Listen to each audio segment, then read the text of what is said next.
Hey y'all, so today we're going to dive back into the book Women Who Run with the Wolves, and we are currently in chapter 8 if you haven't been joining us previously, and we're just looking at the book chapter by chapter through the lens of recovering from narcissistic abuse, entanglement, involvement, after you've exited that situation and you are trying to make sense of it, you're strengthening yourself, you're getting a grip on your own perceptions again and trusting your instinct again, and just basically healing and growing and learning and refining your discernment. That's our goal, and that's the goal on this channel. And so this is just one of my favorite books, and I've read it a couple of times previous to this time, but it's been a long time, so I thought, I want to read it again. It's a good time. It's very relevant to this stage in my life, and I just wanted to share it with you all in hopes that it will bring you some benefit as well. So we are in chapter 8, which is called Self-Preservation, Identifying Leg Traps, Cages, and Poisoned Bait. And we are currently on trap number 8 within chapter 8. If you are just now starting with us, I recommend that you go back and look at the first video, which should be called 10A. And so that's going to be the first video to cover chapter 8. And that'll make a lot more sense to you if you just kind of go through. So trap number 8 is called Dancing Out of Control, Obsession, and Addiction. Let me go ahead and get this started for you. Now it says the old woman. I like the introduction here because she's going into the symbolism. So just kind of listen in for that. The old woman has made 3 errors in judgment. Though she is supposed to, in the ideal, be the guardian, the guide of the psyche, she is too blind to see the true nature of the shoes that she herself paid for. She is unable to see the child becoming enchanted by them, or to see through the character of the man with the red beard waiting near the church. The old man with the red beard gave the soles of the child's shoes a tippy-tap-tap, and this itchy vibration set the child's feet to dancing. She dances now. Oh, how she dances, except she cannot stop. Both the old woman, who is supposed to act as the guardian of the psyche, and the child, who is meant to express the joy of the psyche, are sundered from all instinct and common sense.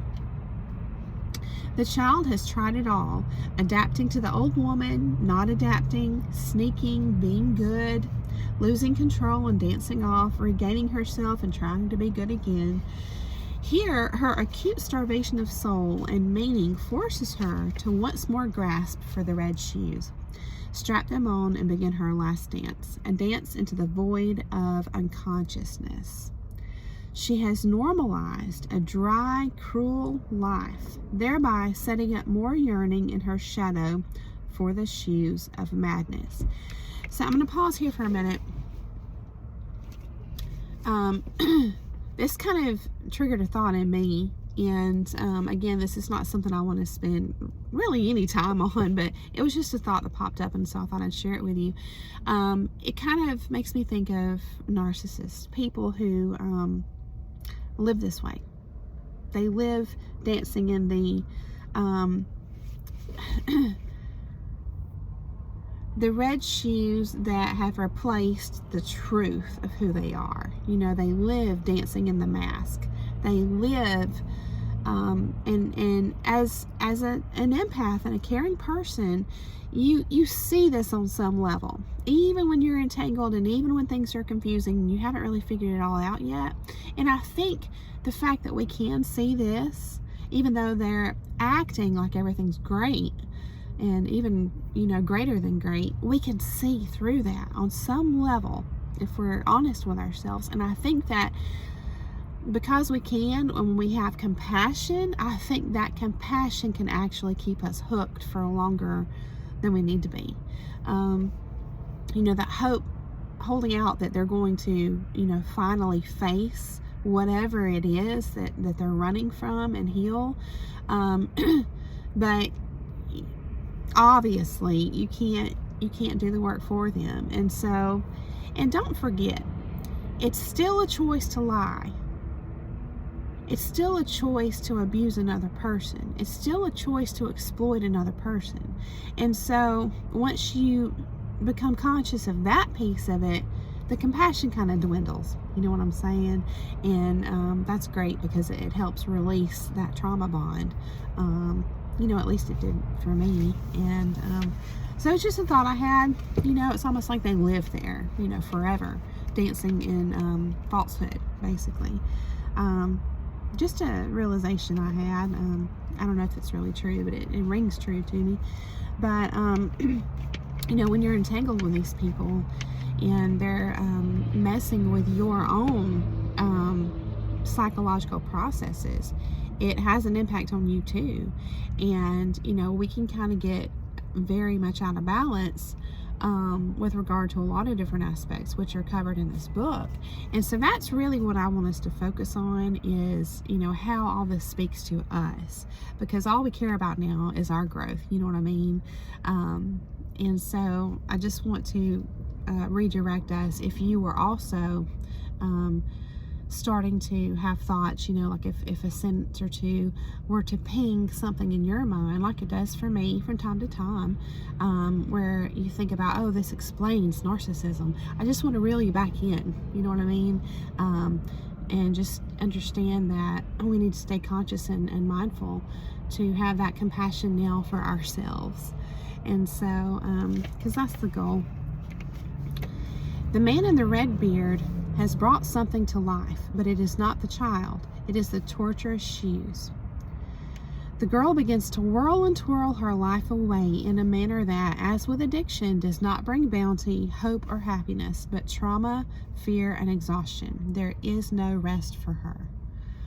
As she whirls into a churchyard, there's a spirit of dread there who will not allow her to enter. The spirit pronounces this curse over her. And then in quotations, you shall dance in your red shoes until you become like a wraith, like a ghost, till your skin hangs from your bones. Till there is nothing left of you but entrails dancing. You shall dance door to door through all the villages, and you shall strike each door 3 times. And when people peer out, they will see you and fear your fate for themselves. Dance, red shoes, you shall dance. So it says, the spirit of dread thereby seals her into an obsession that parallels an addiction. And if you remember, it all started with the burning of her original handmade red shoes. So it's almost like symbolic of, and remember, the old lady who adopted her was the one who burned her original handmade red shoes. And the old lady, now we're finding out, is symbolic of the guardian of the psyche, like the gatekeeper, you know what I mean? Like the main one who is in charge of the discernment and decision making. The parent part, I would say, of the psyche. So, and she burned the handmade red shoes. So that to me says that at some point what happens is, in this process that's discussed here, that a part of us, that guardian part of us who thinks that they know better, right, because they're the one in charge, determines that whatever life we've made for ourselves, in other words, our instincts, which, you know, are natural and we're born with and we're comfortable in them, it's like, no, that's not good enough. And it's kind of like the beginning part of shunning that natural part of ourselves and replacing it with something else that is supposed to be better, but in reality, it's not. And so since we've already gotten rid of the original handmade shoes, and we've now got this replacement, it's kind of like there's a part in our psyche, which again is symbolized by the old lady, the guardian, that has just latched on to this belief that this replacement, whatever it is, replacement perceptions, replacement paradigms and beliefs, and that affects every aspect of our life, our decisions, our tolerance levels for, you know, things that we shouldn't be tolerating. I view this as replacing our instincts for beliefs that we feel like are more acceptable or pleasing to society or our family or our partner or our relationship, our friendship, our work environment, our boss.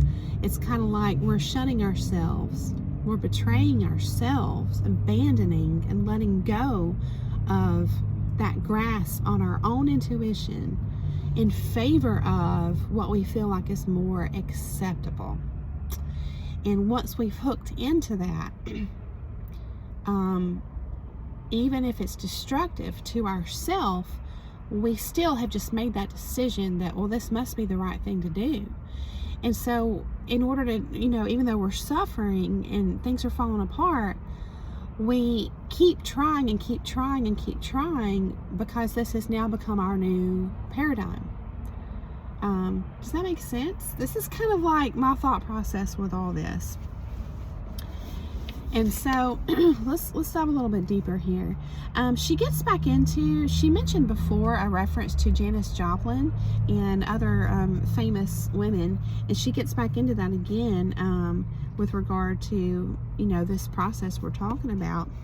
And she says it was not Joplin's music, her singing, or her creative life finally sprung loose that killed her. It was a lack of instinct to recognize the traps, to know when enough was enough, to create boundaries around health and welfare, to understand that excesses break small psychic bones and then larger ones, until finally the entire underpinning of psyche collapses and a person becomes a puddle instead of a powerful force. It says, she needed only one wise inner construct that she could hold on to, one shred of instinct that would last until she could begin the time-consuming work of rebuilding inner sense and instinct.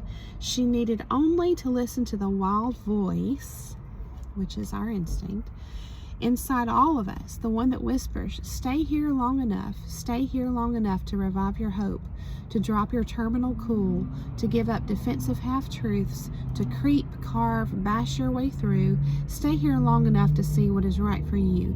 Stay here long enough to get strong, to try the try that will make it. Stay here long enough to make the finish line. It does not matter how long it takes or in what style. So, yes. Then she gets into a section about addiction specifically. And she says, when a woman is unconscious about her starvation, about the consequences of using the death-dealing vehicles and substances, she is dancing. And she references these things. Let's see. Yeah, using death-dealing vehicles and substances. And so it says whether these are such things as negative thinking, poor relationships, abusive situations, drugs, or alcohol, they are like the red shoes, hard to pry a person away from once they've taken hold. And so what I was talking about earlier, we just latch on to, you know, living the way we think we should be living, but it's not in alignment with our own truth, our own inner guiding light. You know what I mean? So that's the fatal mistake. But you can pull yourself out of it. And of course, when you get involved with a narcissist, you're going to get out of balance. Now, what's interesting is to look back prior to being with a narcissist, like just prior, and to remember, you know, your frame of mind at that point and where you were in life.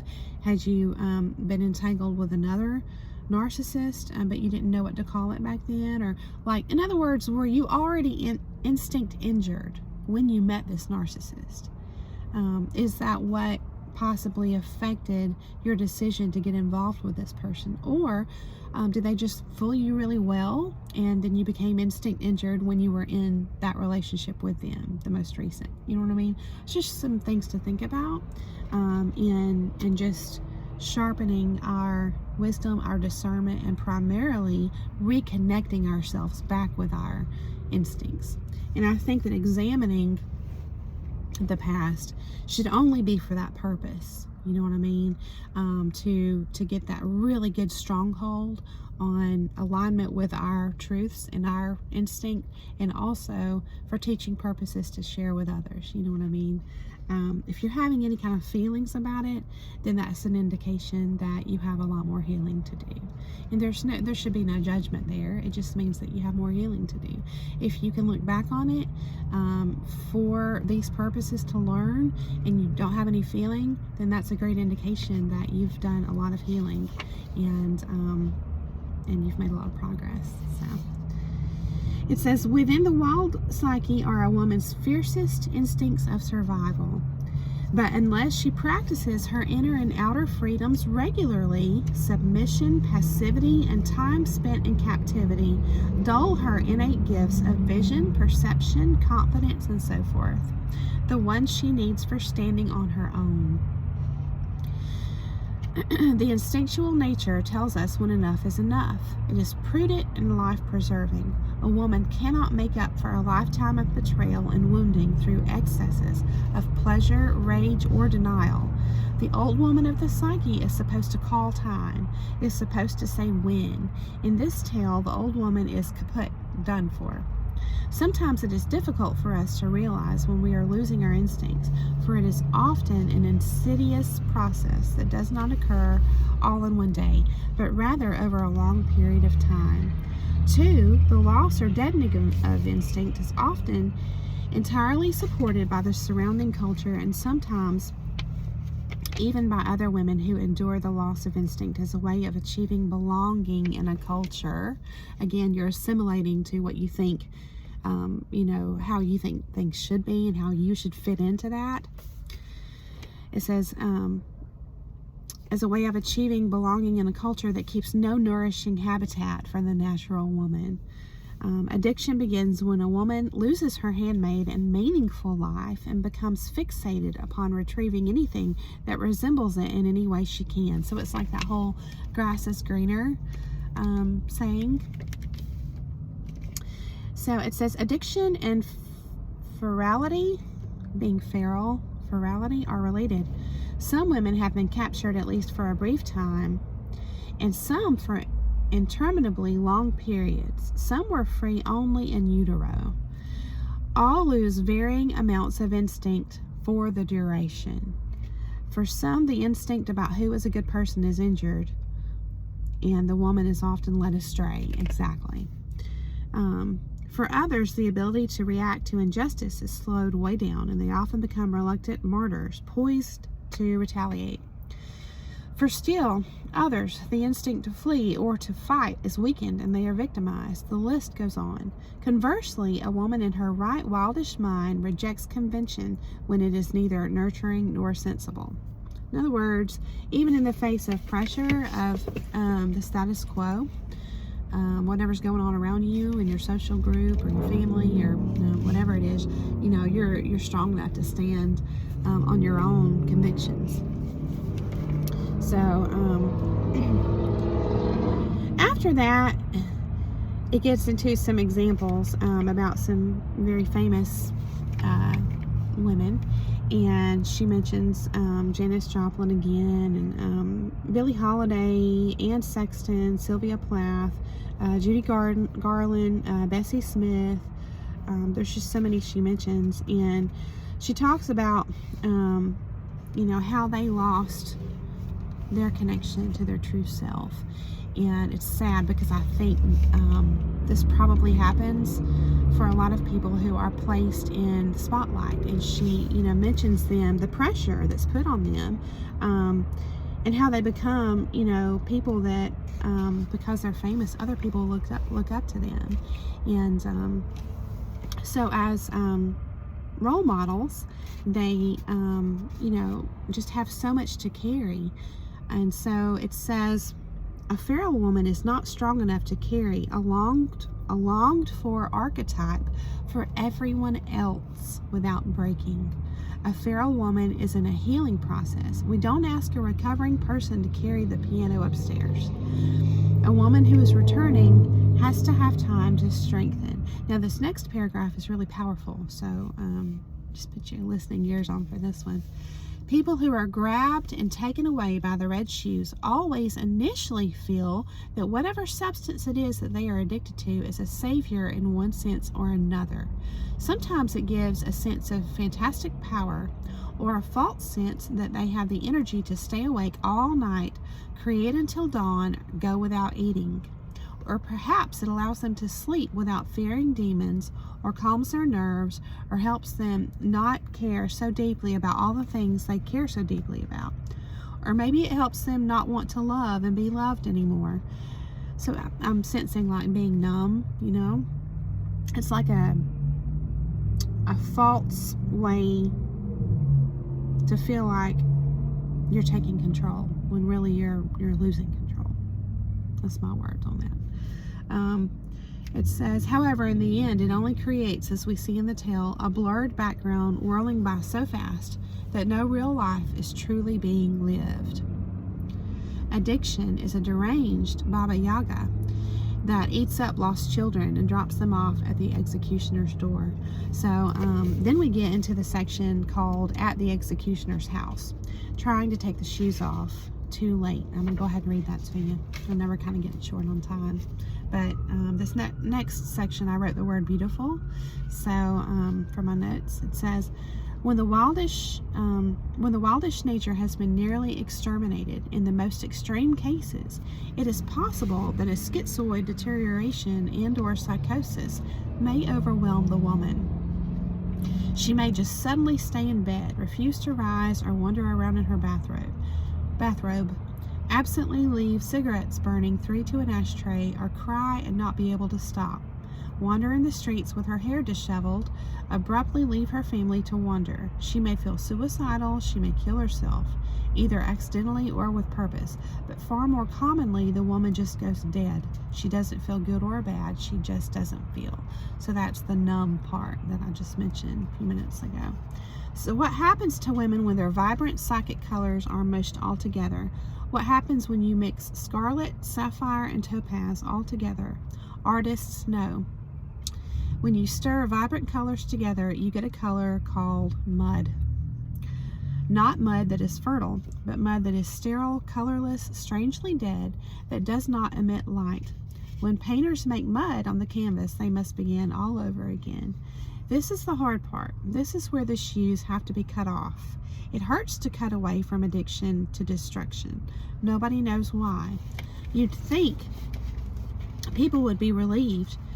You'd think they would feel saved in the nick of time. You'd think they would rejoice. But no. They go into a funk. They hear teeth gnashing and discover they're the ones making that noise. They feel they are bleeding somehow even though there is no blood. Yet, here's the beautiful part, because all that's hard, you know.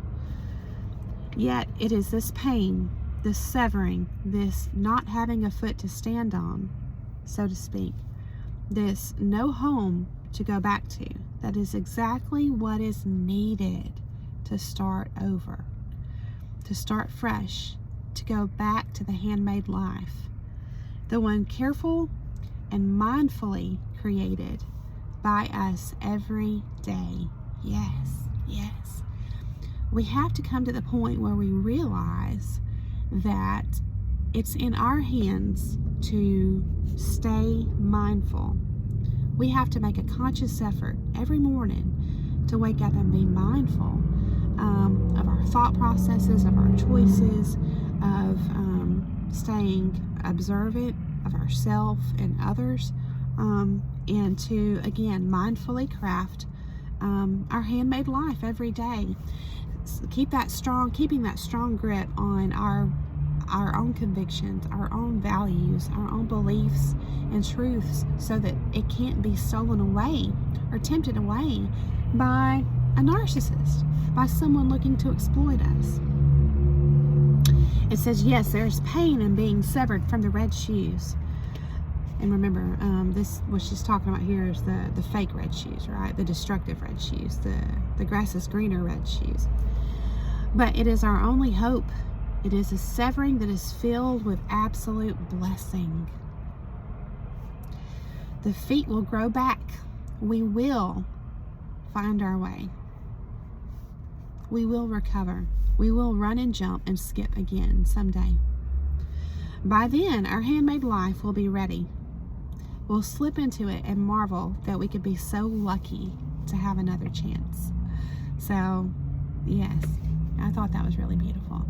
And the next section, I wanted to finish this chapter up, but I also don't want to have to rush through it. You know what I mean? I want us to be able to talk about some points in depth. And so I'm going to go ahead and wrap this up. We're at 25 minutes, and we're going to have one more video on the very end of this chapter called Returning to Life Made by Hand, Healing Injured Instincts. And so I hope that this will be very inspirational for us.